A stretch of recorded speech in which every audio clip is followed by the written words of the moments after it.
Radio Ipsa.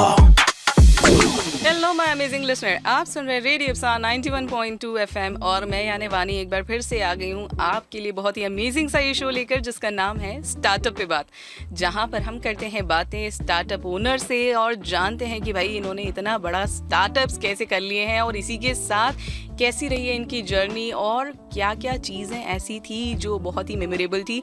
तो आज ऐसे ही हमारे साथ हमारे स्टूडियो पे बहुत ही स्पेशल गेस्ट आए हैं जिनका नाम है अभिषेक लिंगियाते जी, जो कि को फाउंडर है एडबोर्ड से। और इसके अलावा ये एक आईटी कंपनी तो है ही, लेकिन इसके अलावा मैं बता दूं कि अभिषेक जी को 18+ ईयर का एक्सपीरियंस है।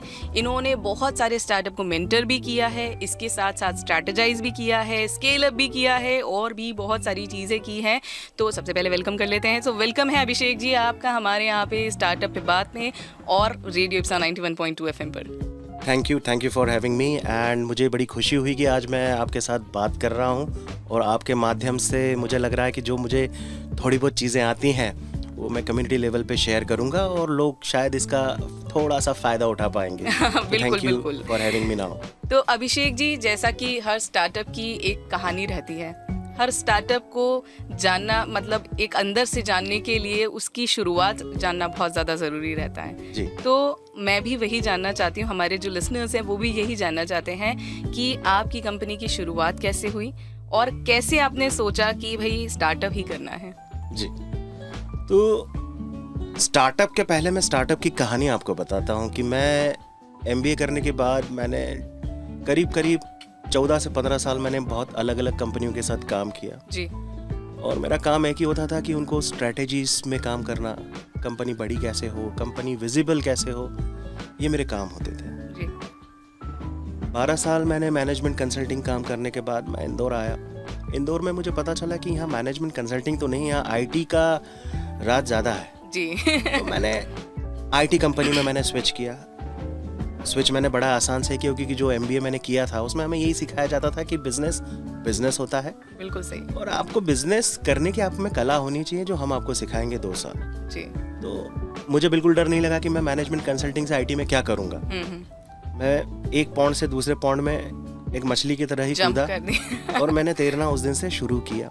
काम अच्छा हुआ, इंदौर में कुछ अच्छी कंपनियों के साथ काम करने का मौका मिला, उनकी स्ट्रैटेजीज के साथ मैंने काम किया, ब्रांडिंग किया, उनको इंटरनेशनल लेवल पे मार्केटिंग कैसे करते हैं जी, ग्रोथ कैसे लाते हैं, स्केल अप अगर किया जाए तो कैसे किया जाए, मैंने उनके साथ काम किया। काम करते करते मेरा जो टारगेट एरिया होता था काम करने का वो जनरली US मार्केट और अमेरिकन यूरोपियन मार्केट ही होता है क्योंकि ये इंडिया की हर IT कंपनी का एक बुनियादी फंडामेंटल है कि हमें धंधा जो चाहिए वो बाहर से ही चाहिए और अमेरिका उसमें नंबर 1 कंट्री आता है।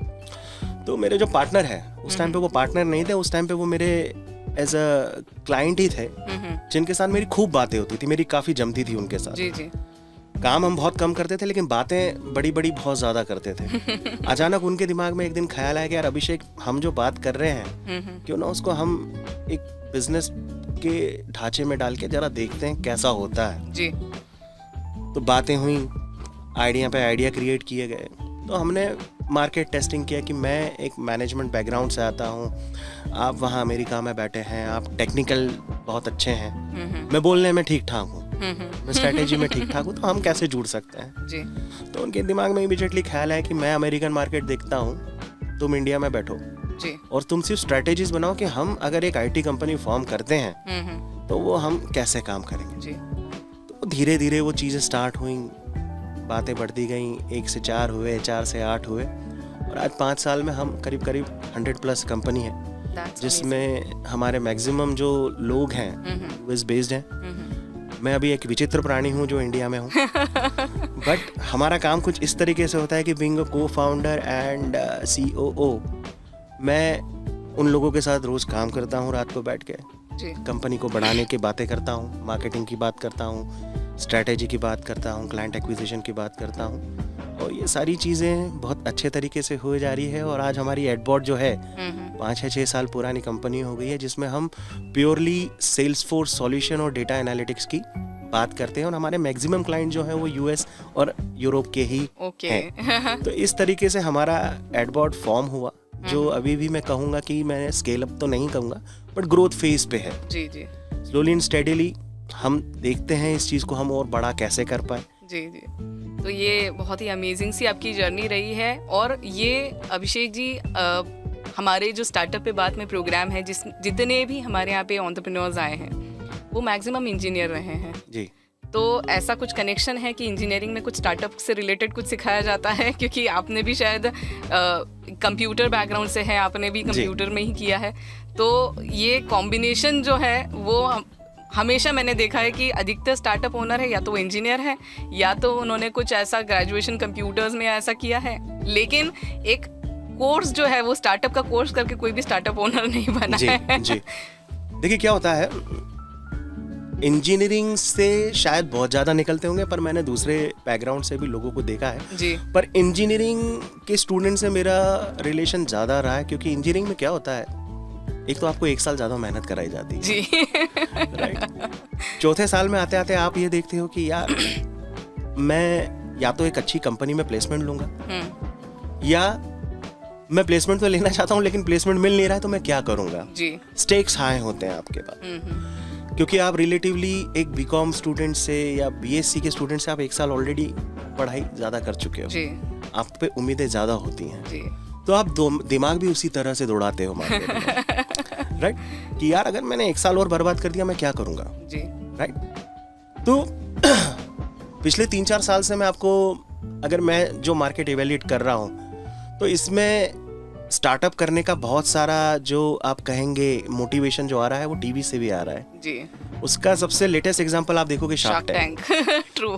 शार्क टैंक ने टीवी पे आके ऐसा माहौल बना दिया है कि अगर आप ठीक ठाक हो, नहीं कर रहे हैं तो आप कुछ नहीं कर रहे हैं, आपको स्टार्टअप ही करना है। बिल्कुल सही है। नौकरी किसी काम की नहीं है जी।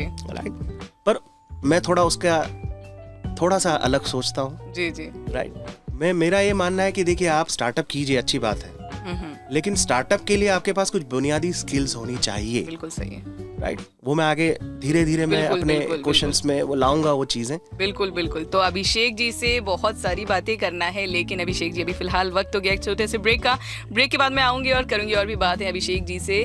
तब तक के लिए आपको कुछ भी नहीं करना है, ट्यून करना है रेडियो इप्सा 91.2 FM और सुनना है मेरा शो जिसका नाम है स्टार्टअप पे बात। तो till the time stay tuned.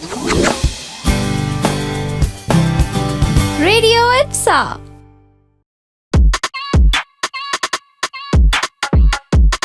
Radio Ipsa.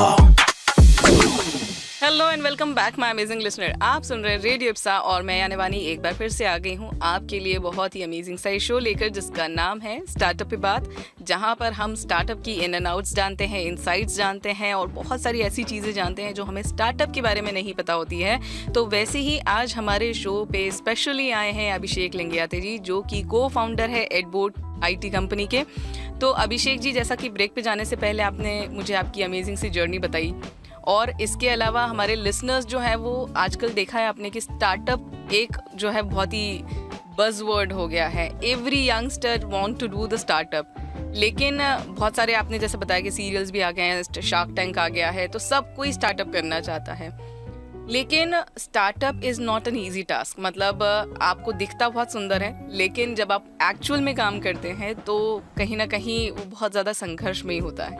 तो आपकी जो लोग काम करना चाहते हैं स्टार्टअप में या जो एंटरप्रेन्योर बनना चाहते हैं, उनको आप क्या बताएंगे कि कैसे एक स्टार्टअप को शुरू करना चाहिए? फर्स्ट स्टेप क्या होना चाहिए?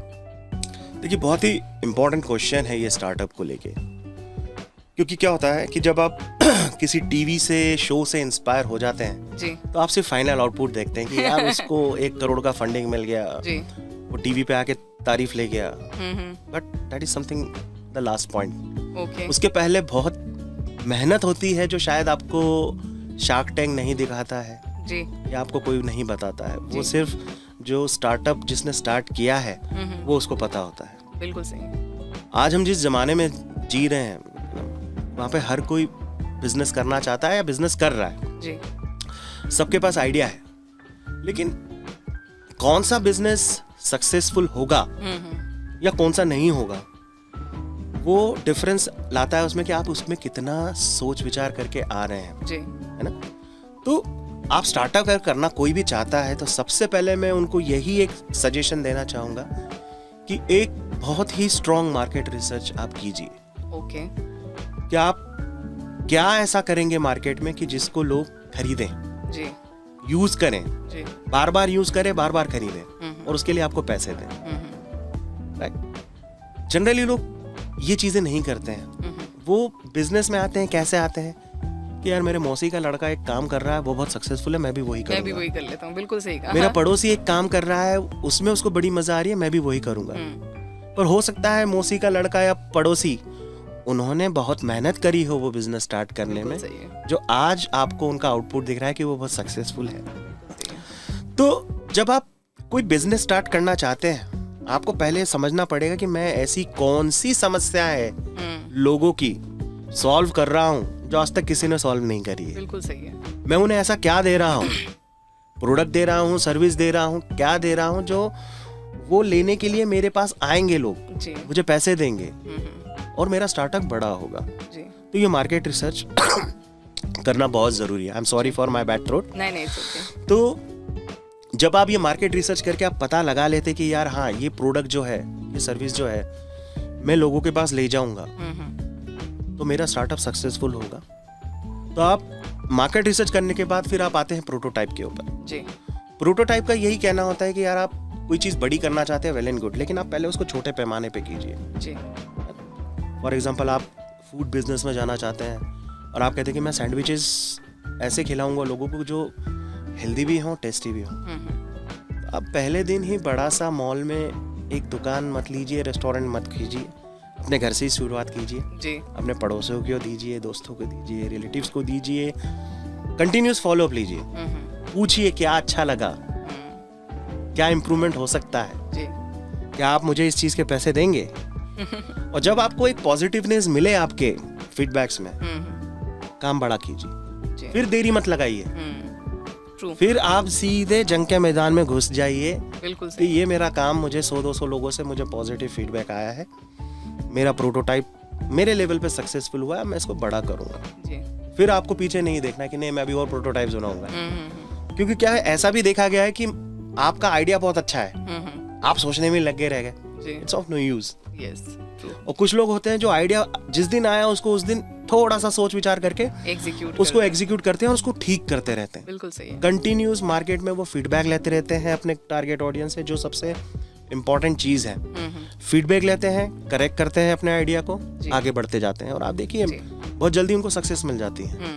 तो इस वाले टॉपिक पे तो मैं बहुत ज्यादा बात कर सकता हूँ कि क्या क्या करना चाहिए, पर हम पहले दो पे ही रुकते हैं कि आप मार्केट रिसर्च कीजिए, पहला पता कीजिए कि क्या करेंगे आप, क्या प्रॉब्लम का क्या सॉल्यूशन दे रहे हैं, कैसे दे रहे हैं, कोई और तो नहीं दे रहा, दे रहा है तो कितने में दे रहा है और आप कितने में दे रहे हैं। ओके, ठीक है। और जब आपको लगता है कि हाँ मैं सरवाइव कर जाऊंगा, फिर तो घुस जाइए। That is really great. मतलब आपको मार्केट रिसर्च भी करना है और उसके साथ उसके एग्जीक्यूशन पे भी सेम फोकस करना है और क्लाइंट फीडबैक भी लेते रहना है। तो ये तीनों स्टेप जो है वो किसी भी स्टार्टअप को स्टार्ट करने से पहले वैलिडेट कर लेना चाहिए कि ये आप कर सकते हैं कि नहीं कर सकते हैं, और छोटे छोटे स्टेप्स में करना है जो भी करना है वो। So that is really amazing. Abhishek ji, मेरे ख्याल से जितने भी लोग हमें सुन रहे हैं, जो लोग करना चाहते हैं स्टार्टअप, उनके लिए ये बिल्कुल ऐसा लाइट हाउस की तरह काम करेगा और वो बताएगा कि आप अगर शुरुआत करना चाहते हैं तो पहला स्टेप जो है वो ये लेना चाहिए। So that is really very well said.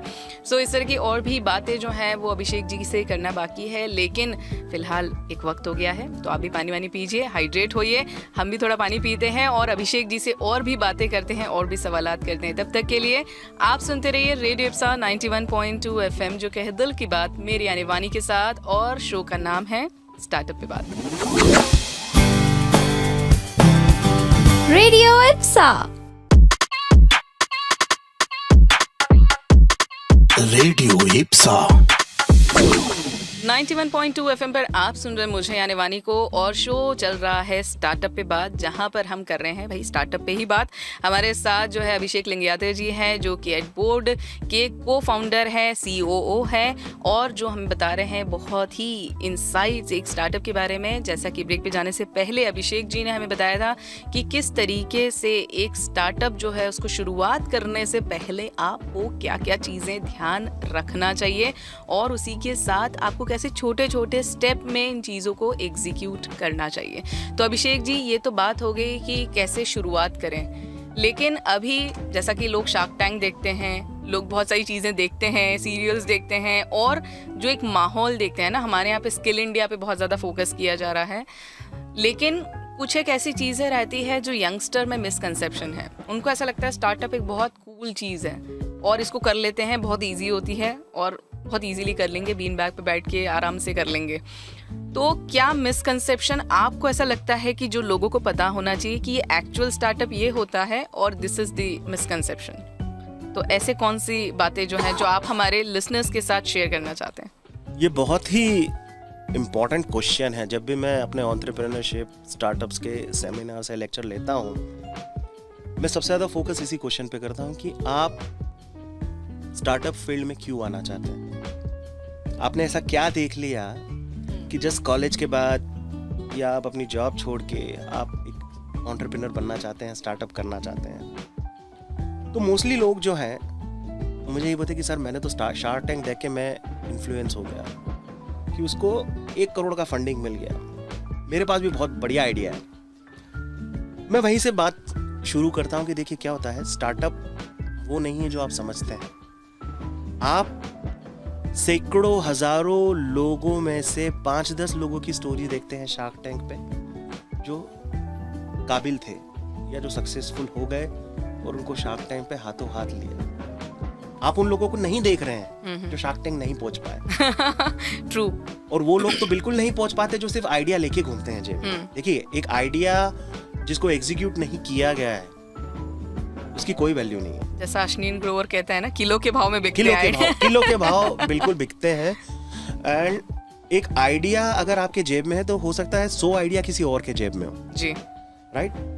एक स्टार्टअप तब बनता है कि एक आइडिया को आप कितने अच्छे से एग्जीक्यूट करके एक सर्टेन लेवल पे आप ले गए जी। आपको लोग उस आइडिया से पहचानते हैं, उस प्रोडक्ट से पहचानते हैं, उस सर्विस से पहचानते हैं जी। ठीक है, आपका एक मार्केट रिसीवेबल हो चुका है और अब आप उस पोजीशन में हो कि आप अपने स्टार्टअप को बड़ा करना चाहते हैं। फिर आप जाते हैं इन्वेस्टर्स के पास, शार्क टैंक्स के पास, XYZ लोगों के पास इन्वेस्टमेंट के लिए। वहां पे भी आपसे सबसे पहली चीज यही पूछी जाती है कि भाई अभी तक आपने जो काम किया उसमें पैसा कितना कमाया है जी? क्या आपका कोर आइडिया है, आप क्या प्रॉब्लम सॉल्व कर रहे हो। 4-5 सवालों पे जब बात आ जाती है और जब इन्वेस्टर को लगता है कि हाँ यार 80% खिचड़ी तो ये बना चुका है, अब तड़का मैं मार के मैं इससे बहुत पैसा कमा सकता हूँ जी, तो इन्वेस्टर आप में पैसे लगा देगा। Okay, right. लेकिन अगर मैं इन्वेस्टर के पास जाऊंगी, सर मैं तो इतनी अच्छी खिचड़ी बना सकता हूँ, बर्तन भी आप दे दो, गेहूं भी आप दे दो, चावल भी आप दे दो, मसाले भी आप दे दो, वो इन्वेस्टर आपके पास कभी नहीं आएगा। True. तो जो मिसकम्युनिकेशन या मिसकंसेप्शंस लोग के पास है स्टार्टअप का, लोग सोचते हैं कि यार आइडिया पे पैसा मिलता है, बिल्कुल नहीं मिलता है जी, एप्लीकेशन पे मिलता है। बिल्कुल सही है। बीन बैग पे जिंदगी निकाल दूंगा नहीं, जूते घिसने पड़ते हैं जी। आपको हर दिन एक नया स्ट्रगल फेस करना पड़ेगा, उस स्ट्रगल को फेस करके आपको अगले दिन फिर से उठना पड़ेगा एक नए स्ट्रगल को फेस करने के लिए। बिल्कुल सही। जब तक आपको नहीं फील होता कि मेरा स्टार्टअप जो है वो एक ग्रोथ स्टेज पे या एक ऑप्टिमम लेवल पे आ चुका है, ट्रू, नए लोगों से आप जब बात करेंगे, पिच करेंगे, उन लोगों की ना आपको सुनना पड़ेगी। बिल्कुल सही है। हर कोई आपको पॉजिटिव टॉक्स करके अपने ऑफिस से नहीं भेजेगा। एंड मोस्ट इम्पोर्टेंट थिंग, आप जो सर्विसेज या प्रोडक्ट में स्टार्टअप कर रहे हो उसका मार्केट आप कैसे बड़ा कर रहे हो। yes. लोग आपको पैसे क्यों देंगे, आपको कन्विंस करना पड़ेगा। बिल्कुल सही है। तो जो स्टार्टअप में जो व्यक्ति आता है, कोई स्टूडेंट हो या कोई भी हो, उनको रोजी पिक्चर छोड़ते हुए ये समझ के आना पड़ेगा कि यहाँ हर दिन आपको एक नया पहाड़ सर पे लेके घूमना है। बिल्कुल सही है, कांटों का ताज पहन के घूमना है जी। तो जिस दिन आप इस मेंटालिटी से मार्केट में कूदेंगे कि अगर आज के दिन में नहीं बचा तो कल के दिन नहीं जा पाऊंगा जी, आपको हर दिन सर्वाइवल करना है जी। तो ये मेरा मंत्रा है स्टार्टअप के लिए कि देखिए बड़ी चीजें तो दिखाई जाती है, लेकिन बड़ी चीजें भी जब तक छोटी होती है उन्हें कोई नहीं दिखाता। बिल्कुल सही है। तो स्टार्टअप कीजिए, करिए, लेकिन एक हौसला भी रखिए कि जिस दिन आपको लगे कि यार मैंने बहुत मेहनत कर ली है स्टार्टअप में, ये नहीं हो रहा, उस दिन बड़ा जिगरा भी रखिए कहने में कि नहीं यार मेरा स्टार्टअप नहीं चला, मैं कोई दूसरी चीज करूंगा। मरे हुए हाथी को लेके घूमने से कोई आपकी वाहवाही नहीं करेगा। बिल्कुल सही है। जिगरा रखिए कि यार ये फेल हो गया, मैंने 1.5 साल बड़ी मेहनत करी इसके ऊपर, या तो मैं अब जॉब करूंगा और जॉब भी अब अच्छे से करूंगा क्योंकि मैं 1.5 साल की रनिंग लेके आ रहा हूँ। बिल्कुल सही है। या मैं एक दूसरा स्टार्टअप करूंगा जो रिलेवेंट है। Very true. इतनी मेहनत मत कीजिए कि आप डिमोटिवेट हो जाएं। जी, बिल्कुल सही कहा आपने। तो मेरे ख्याल से जितने भी मिसकंसेप्शन हैं या लोगों को ऐसा लगता है कि भाई शार्क टैंक में आएंगे तो हमारे फंडिंग हो जाएगी, मेरे दिमाग में एक और सवाल आ रहा है इससे रिलेटेड कि फंडिंग कितना रिलेवेंट रहता है, मतलब at what point one should take the funding. देखिए, अगर आप मुझसे पूछोगे तो मैं बहुत ही अलग थॉट प्रोसेस से आता हूँ फंडिंग के लिए। जी। मैं कभी भी फंडिंग के फेवर में नहीं रहता हूँ, क्योंकि क्या होता है, जितना बूटस्ट्रैप आप अपनी कंपनी रखोगे, जितना कंट्रोल आप अपनी कंपनी में रखोगे, जी, उतना फ्रीली आप काम करोगे। जी। फंडिंग एक लेवल पे आके लोग आपको लगा देंगे अगर आप ठीक ठाक काम कर रहे हो, पर फिर आप अपने लिए काम नहीं करोगे। जैसा आपने बोला, तड़का लगा देगा कोई भी। वो आदमी आपकी सिचुएशन से आपसे बात नहीं करेगा, वो ये समझेगा कि भाई मैंने पैसा लगा दिया है, मैं इसका 1 का 2 बना के कब बाहर हो जाऊंगा। जी। राइट। और आपका काम सिर्फ उस 1 का 2 बनाने में ही चला जाएगा। राइट। मैं ये मानता हूं कि आप जितना बूटस्ट्रैप रखोगे, जितना अपनी मेहनत से कंपनी बड़ी करोगे, राइट, उतना आपको मजा आएगा। जी, बिल्कुल सही कहा। मैं किसी कंपनियों का नाम नहीं लेता जो फंडिंग लेके आज बहुत रेवेन्यूज तो दिखाती है लेकिन अल्टीमेटली लॉसेस में जाती है। जी। जहाँ फंडिंग रुकती है वहाँ ले ऑफ्स हो जाते हैं। जी। मैं ऐसे सिस्टम को कभी सपोर्ट नहीं करता कि जहाँ कोई पैसा आपका रोक दे और आप यहाँ लोगों को निकाल दें। जी। मेरे लिए वो ग्रोथ नहीं है। मेरे लिए ग्रोथ वो है कि आप 100 लोगों के साथ काम करिए, लेकिन वो 100 लोग डिपेंडेंट ना हो किसी एक्सटर्नल चीज के ऊपर कि मेरी जो पैसा रुक गया या मेरे को आपने निकाल दिया किसी तीसरी वजह से। तो I want to be owner of my own things. That is really true. तो मेरे ख्याल से शुरुआत या मैक्सिमम हो सके वहाँ तक अपना स्टार्टअप अपना ही रखिए। किसी और को इन्वॉल्व करेंगे तो ऑब्वियसली आपको उनकी भी सुनना पड़ेगी, है ना। तो बहुत सारे सवाल है अभिषेक जी, और भी बहुत सारे दिमाग में आ रहे हैं, लेकिन अभी वक्त हो गया एक छोटे से ब्रेक का। तो ब्रेक के बाद हम करेंगे और भी बातें और जानेंगे स्टार्टअप के बारे में और भी डिटेल में अभिषेक जी के साथ। तब तक के लिए ट्यून करके रखिए रेडियो इप्सा 91.2 FM और सुनिए मेरा शो जिसका नाम है स्टार्टअप पे बात, मेरे यानी वानी के साथ। रेडियो इप्सा।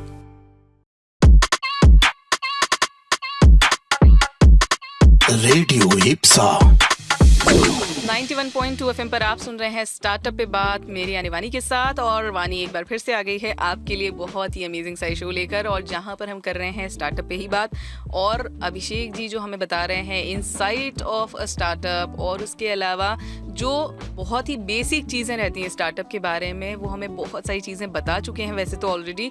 लेकिन अभिषेक जी, मेरे सवालों का सिलसिला भी ख़त्म नहीं हुआ है और मेरे दिमाग में बहुत सारे सवालात हैं, क्योंकि स्टार्टअप मेरे दिल के बहुत करीब हैं। तो मुझे ऐसा लगता है कि अगर कोई स्टार्टअप कर रहा है तो उसको कहीं ना कहीं कुछ ना कुछ गाइडलाइंस मिलना चाहिए। एक ग्राउंड रियलिटी जो रहती है वो जानना बहुत ज़्यादा ज़रूरी होता है किसी भी स्टार्टअप जो बडिंग एंटरप्रेन्योर है या जो करना चाहते हैं स्टार्टअप उनके लिए। तो जैसा कि आपने बताया ब्रेक पे जाने से पहले कि बहुत सारे मिसकंसेप्शंस हैं, लोगों को ऐसा लगता है कि ये स्टार्टअप होना चाहिए, ये होना चाहिए।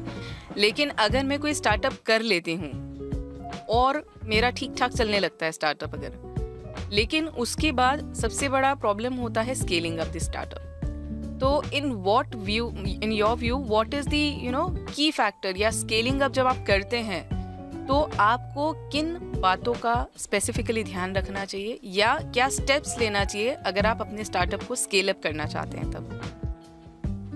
देखिए, इंडियन कॉन्टेक्स्ट में ना, मैं जब ग्रोथ और स्केल अप की बात करता हूँ तो बहुत सारे लोग ग्रोथ और स्केल अप को इंटरचेंजेबली यूज कर लेते हैं, जबकि ये दोनों चीजें बहुत अलग अलग हैं। ओके। मैं आपको एक केस स्टडी समझाता हूँ। हम में से हर कोई अमेजन यूज करता है वेबसाइट चीजें खरीदने के लिए।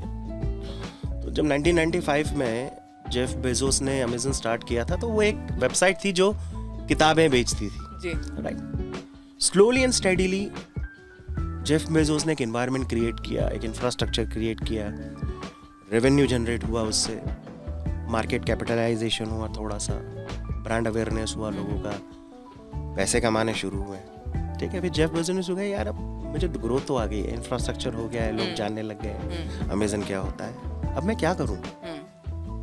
धीरे से उसने स्केल अप का कॉन्सेप्ट किया, AWS आया, ओके, अमेजन प्राइम आया, यस, नए नए इन्वायरमेंट क्रिएट हुए जिससे आज अमेजन दुनिया में हर कोई जानता है, यूज कर रहा है, और अलग अलग प्रोडक्ट्स हैं, अलग अलग जोग्राफीज हैं, अलग अलग टारगेट मार्केट्स हैं, अलग अलग टारगेट सेगमेंट्स हैं जो अमेजन से अलग अलग तरीके से जुड़े हुए हैं जी, और अमेजन को पैसा दे रहे हैं जी, for their products and services.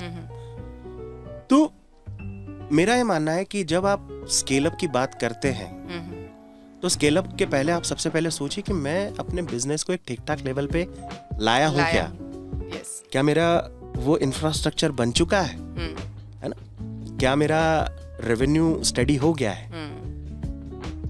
अगर ये हो गया है जी, तो फिर आप अपनी ऑपरेशनल एफिशिएंसी से आप स्केल अप करते हैं। ओके, फॉर एग्जांपल छोटे बच्चे हैं हमारे बालाजी हाइट्स में, वो लेमनेड के स्टॉल लगाते हैं गर्मी की छुट्टियों में जी, एक दिन में एक स्टॉल पे 50 ग्लासेस 60 ग्लासेस वो ऐसे बेचते हैं।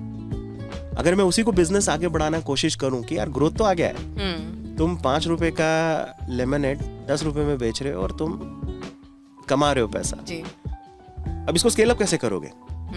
तो स्केल अप में होगा कि भाई लेमनेड तो वही है, तो लोग भी वही हो, अब तुम दूसरे एवेन्यूज ढूंढो जिस पे आपका लेमनेड बिकेगा जी, क्या ऑनलाइन बेच सकते हो, क्या दूसरी सोसाइटीज में भी जाके बेच सकते हो, जी, राइट। कम खर्चा लगा के ज्यादा बेचना, जी, ज्यादा रीच आउट करना, ये होता है स्केलिंग अप। ओके, तो स्केलिंग अप हर बिजनेस हो सकता है, पर उसके लिए आपको बेसिक इंफ्रास्ट्रक्चर चाहिए, जी, revenue growth, market segment, target audience, वो आप ग्रोथ पीरियड में करते हो। तो ये जो ग्रोथ पीरियड रहता है वो कैसे डिफरेंशिएट करेंगे आप स्केलिंग? देखिए इसका एक ही जो सबसे बड़ा डिफरेंस मैं जानता हूँ कि ग्रोथ एंड स्केलिंग अप में जो ग्रोथ होती है, ग्रोथ पार्ट में वो आपकी एडिशन होती जाती है, okay, scaling up is always exponential. Okay, इस साल मैंने 50% ग्रोथ किया, हो सकता है अगले साल मैं डबल कर दूं। ग्रोथ चलता है स्टेडी फॉर्म में, स्टेडी फॉर्म में चलता है। इस साल मैंने 10% ग्रोथ किया, अगले साल हो सकता है 15 करूं, जी, राइट। बट स्केलिंग अप आप एक यूनिकॉर्न बनने वाली रोड पे आ जाते हो। जी, तो आप ग्रोथ पे पहले फोकस कीजिए, जो भी स्टार्टअप में जा रहा है 3-4 साल ग्रोथ फोकस कीजिए, और जहां आपको लगता है कि हाँ अब मेरा पैसा आना चालू हो गया है, ऑपरेशनल एफिशिएंसी क्रिएट कीजिए, कम लागत पे ज्यादा जगह पहुंचिए, आप स्केल अप हो जाओगे।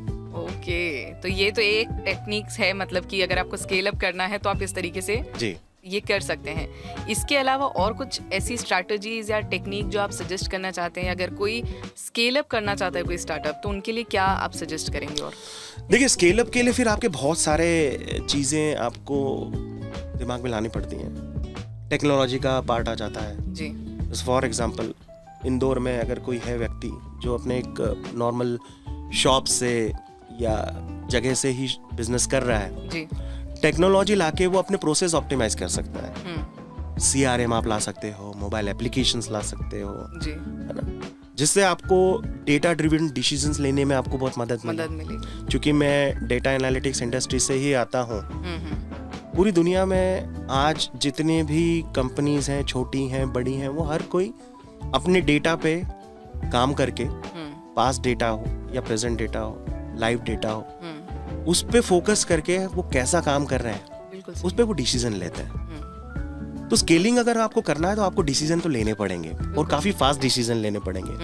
तो उसमें टेक्नोलॉजी का इम्पैक्ट बहुत ज्यादा आ जाता है, राइट। फिर आपको क्योंकि आप बड़े हो रहे हो तो आपको लोग भी वैसे ही लगेंगे जी, तो आपको सही लोग सही टाइम पे आपके पास होना जरूरी है, क्योंकि आप जब बड़े होते हैं तो बहुत लोगों की मेंटालिटी होती है कि यार ये बिजनेस तो मैंने ही खड़ा किया है, मैं किसी दूसरे को क्यों लाऊं।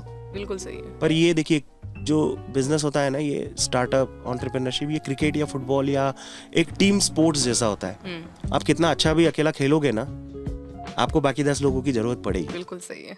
वरना दूसरे लोग आके आपकी वो वीकनेस देख के आपके खिलाफ रन बना देंगे या गोल कर देंगे, और एक स्ट्रॉन्ग टीम भी खड़ी कर लेंगे। तो यू नीड टू हैव, आपको जरूरत पड़ेगी ही इक्वल अच्छे लोगों की सिस्टम में। बिल्कुल सही है। जो हो सकता है आपका फाइनेंस देखे, जो आपका लॉजिस्टिक देखे, HR देखे, कुछ भी देखे, पर आपको लोगों की जरूरत पड़ेगी। एंड कंटिन्यूस मार्केट फीडबैक लेते जाइए, उस पर काम करते जाइए, जो खराब चीज़ है उस पर ध्यान लगाइए, और जो अच्छा हो सकता है उसके ऊपर और ज़्यादा ध्यान लगाइए। तो आपका जो ट्रांजिशन है ग्रोथ से स्केल अप का, बहुत स्मूथली होगा। That is really amazing. बहुत ही बेसिक चीज़ आपने बताई है, लेकिन मेरे ख्याल से जितने भी लोग ये स्केल अप करना चाहते हैं स्टार्टअप में, उनके लिए ये बहुत ही हेल्पफुल रहेगा। और मेरे ख्याल से जो हमारे लिसनर्स हमें सुन रहे हैं और जो सच में एक्चुअल में स्केल अप करना चाहते हैं, तो उनके लिए ऑफ कोर्स ये एक गाइडलाइन की तरह जो है वो काम करेगा। सो थैंक यू अभिषेक जी। लेकिन अभी ये थैंक यू का मतलब ये नहीं है कि यहाँ पे मेरे सवाल ख़त्म हो गए हैं। अभी एक छोटा सा ब्रेक ले लेते हैं। ब्रेक के बाद हम करेंगे और भी बातें अभिषेक जी के साथ स्टार्टअप के बारे में। तब तक के लिए ट्यून करके रखिए रेडियो इप्सा 91.2 FM, जो कह दिल की बात, मेरे आने वानी के साथ। और शो का नाम नहीं भूलना है, शो का नाम है स्टार्टअप पे बात।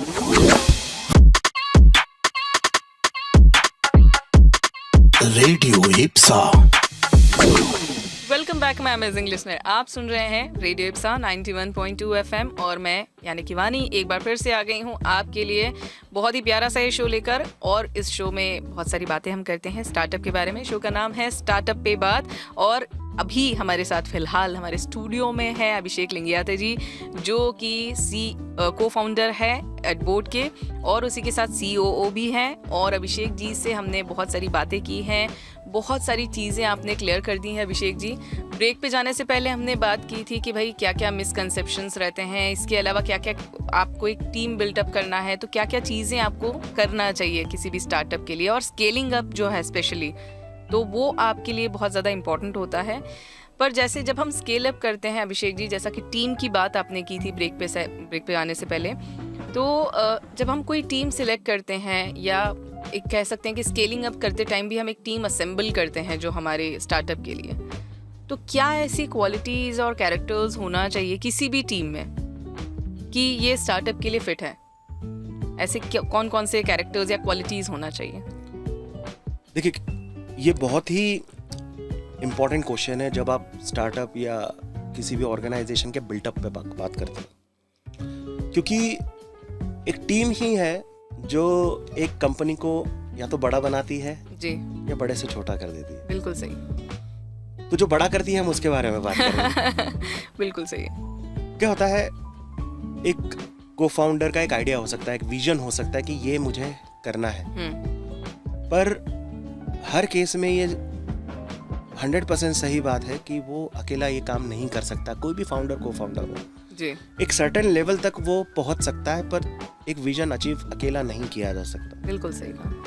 तो जनरली जब मैं भी अपनी कोर टीम हायर कर रहा था, या आज भी मैं जब हायरिंग करता हूँ, मैं सबसे पहले अपना विजन शेयर करता हूँ लोगों के साथ कि this is what we aspire. हम क्या हैं, हम क्या करते हैं जी, हम क्यों करते हैं जी, और ये जो जगह है हम जिसके लिए आपसे बात कर रहे हैं, इसमें आपका क्या रोल होगा।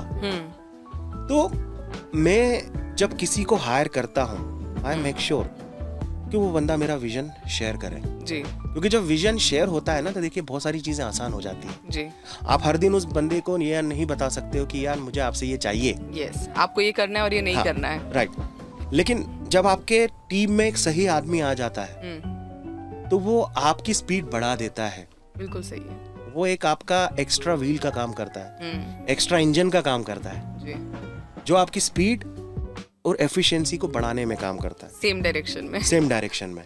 तो मैं जब किसी से बात करता हूँ, या जब मैं बात कर रहा था अपनी कोर टीम बनाने में, मैं जनरली 3 चीजों पे ध्यान देता हूँ: स्किल, एटीट्यूड एंड नॉलेज।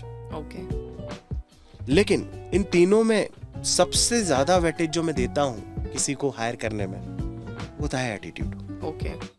क्योंकि एटीट्यूड ऐसी चीज है जो आदमी में अगर सही है तो आपके लिए वो मिरेकल कर जाएगा। बिल्कुल आपके सही। ऑर्गेनाइजेशन में वो 4 चांद लगा देगा just by correct attitude. Yes, क्योंकि मेरा ये मानना है कि देखिए, नॉलेज काम करते करते आ ही जाता है, बिल्कुल सही है, स्किल्स ओवर द पीरियड आप काम करते करते बना डेवलप लेते कर हैं। लेते हैं। लेकिन अगर एटीट्यूड खराब है तो कितनी भी अच्छी स्किल्स हो, जी। कितना भी अच्छा नॉलेज हो, वो सप्रेस हो जाता है। बिल्कुल सही कहा आपने। तो मेरा ये खुद का मानना है कि always work with those kind of people. उन लोगों के साथ काम कीजिए जो एकदम स्पॉन्ज की तरह है, जी, जो आपकी बात समझे, एब्जॉर्व करें और उसको एग्जीक्यूट कर दें। बिल्कुल सही कहा। और ऐसे लोग मिलते ही बड़ी मुश्किल बहुत से। कम। मतलब अश्नीर ग्रोवर को हर कोई अलग अलग वे में डिस्क्राइब करता है, बट मैं उनके कुछ चीज़ें मैं दोहराता हूँ कि भारत में हम 140 करोड़ लोग हैं, जी,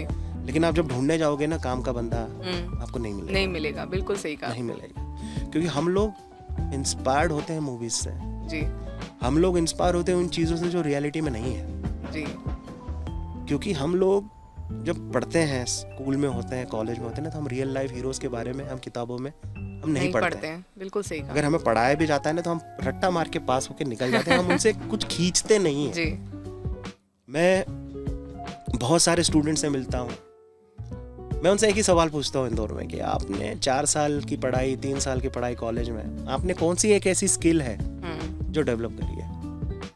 ट्रू। 99% मुझे आंसर नहीं मिलता। नहीं मिलते। मुझे लोग सब्जेक्ट्स गिनाते हैं, मैंने फिजिक्स पढ़ा है, मैंने मैकेनिकल इंजीनियरिंग पढ़ा है, मतलब that is something a subject you are talking about. What else? आपने क्या सीखा है कि आज आप मुझे बताओगे कि अभिषेक, मैं ये चीज मुझे आती है और आप मुझे नौकरी पर बोलो? Very true. तो हम जो इस दुनिया में जी रहे हैं ना, हम एक स्किल बेस्ड इकोनॉमी में जी रहे हैं। आप देखोगे कि कोई व्यक्ति जो था वो 5 साल पहले 5, 10, 15, 20 हजार रुपए की नौकरी पे लगा, जी, आज देखोगे उसका पैकेज 4 लाख 5 लाख रुपए महीना है। तो वो इन 2-3 कॉम्बिनेशन से ही उसका पैकेज बढ़ा होगा। बिल्कुल सही है, correct attitude and right skill. बिल्कुल सही है। एटीट्यूड तो वैसा ही है जैसा है, क्योंकि आप हर चीज उस तरीके से लेते हो। And you can not build attitude, मतलब You इट इज, और उसको मैनिपुलेट भी नहीं कर सकते हैं। Yes yes. एंड एटीट्यूड पर भी मैंने लोगों से जब बात करी है, तो लोगों को एटीट्यूड का बहुत रॉन्ग डेफिनेशन है उन लोगों के पास। एटीट्यूड का मतलब कि सर वो जो होता है ना, हीरो लोग करते हैं, एटीट्यूड दिखाना, एटीट्यूड दिखाना, वो एटीट्यूड नहीं होता दोस्त। एटीट्यूड का मतलब होता है किसी चीज को आप कितने अच्छे तरीके से समझ के कितना अच्छे तरीके से एग्जीक्यूट कर रहे हो। जी, दाएं बाएं ना जाके जहां जाना चाहिए वहीं जा रहे हैं। Right? बिल्कुल ये सही। होता है करेक्ट एटीट्यूड। तो आप देखिए, इंडिया में हमारे यहाँ बहुत स्कोप है ग्रोथ का। जी, मैं पूरी दुनिया घूमता हूँ, काफ़ी लोगों से बात करता हूँ। जितना स्टार्टअप, जितना एंटरप्रेन्योरशिप के लिए हमारे इंडिया में गवर्नमेंट वर्क कर रही है, उतना कहीं पे भी उतना नहीं कहीं नहीं हो रहा। है। बिल्कुल सही है। People are helping each other. True. तो आपको, अगर आप स्कूल में हैं, कॉलेज में हैं, या कहीं जॉब कर रहे हैं, और अगर आपको लगता है कि यार मुझे स्टार्टअप करना है, फोकस कीजिए। पहले 6 महीने समझिए क्या करना चाहते हैं। एग्जैक्टली। एक अच्छा वर्किंग प्लान बनाइए और फिर उसको एग्जीक्यूट करना चालू कीजिए। That is really amazing. मतलब आपकी जो बातें है ना, मतलब ऐसा है कि स्टेप बाय स्टेप जो गाइडलाइंस जो बोलते हैं ना, उस तरीके से आपने एक्सप्लेन किया है।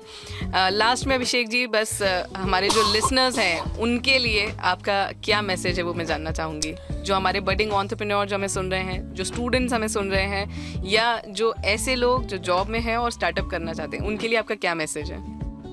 देखिए, मैं तो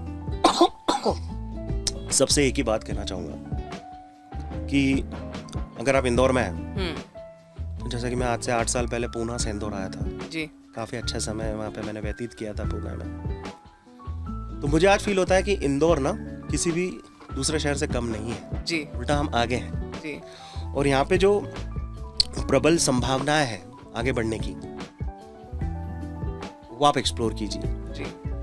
इंदौर आज एक ऐसी जगह है पे आप अगर आप किसी से बात करोगे, वह आदमी आपसे जवाब देते हुए शर्माएगा नहीं जी, वो आपको दिल से मदद करेगा। तो हम आज भी modern but we are innocent. Yes. आपको किसी से ऑफिस में मिलने के लिए आपको शायद उतनी परमिशन लेने की जरूरत नहीं पड़ेगी, इतना अपॉइंटमेंट लेने की जरूरत नहीं पड़ेगी। वो आप सीधे आप बोलोगे यार मैं निकल रहा था, मैं आपसे साथ चाय पीना चाहता हूँ, तो आपके साथ चाय पिएगा जी। तो ये इनोसेंस मत खोइए। लेकिन जो मॉडर्न बिजनेस में, जो मॉडर्न वर्ल्ड में जो चीजें चलती हैं उसको भी एक्सेप्ट अडॉप्ट कीजिए, क्योंकि ग्रोथ तभी आती है कि जब आप अपना फंडामेंटल तो पकड़ के रखते हैं लेकिन आप नई चीजें भी सीखते जाते हैं। तो ये जो नया सीखने की चीज है ना, इसको कभी आप छोड़िए मत जी। ये मत कीजिए कि मैं तो 35 साल का हो गया, अब मैं कोई चीज नहीं सीखूंगा, मैं 40 का हो गया, मैं नई चीज नहीं सीखूंगा। सीखिए, क्योंकि मैं आपको उदाहरण देता हूँ, मैं आईटी से हूँ, हम आईटी में काफी काम करते हैं।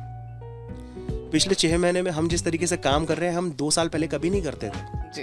क्योंकि चैट जीपीटी ने आके कुछ चीजें ऐसी कर दी है जिसमें हमको भी नई चीजें सीखने की जरूरत पड़ गई। बिल्कुल सही है। तो किसी भी बिजनेस में अगर आपको रिलेवेंट रहना है, आपको अपनी बरकत बढ़वानी है, वैल्यू बढ़वानी है, अप टू डेट रहिए, पढ़िए, किताबों का मोह कभी मत छोड़िए।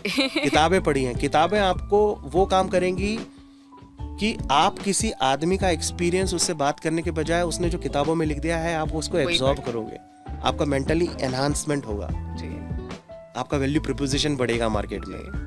एंड जैसा कि मैंने कहा कि ये दुनिया सिर्फ 3 चीज़ों पे ही चलती है, एटीट्यूड, स्किल्स एंड नॉलेज। तो नॉलेज पे काम करते रहिए और सही एटीट्यूड रखिए।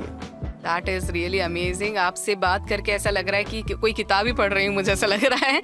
सो thank you so much Abhishek ji, आप यहाँ पर आए, आपने इतनी अच्छे डिटेल में स्टार्टअप के बारे में बताया, बहुत बेसिक चीज़ें बताई, लेकिन लोगों को जो नहीं पता रहता है वो आपने बताया, और अपना वैल्यूएबल टाइम आपने रेडियो इप्सा को दिया है। So thank you so much for coming to our studio and sharing lot of knowledge with us.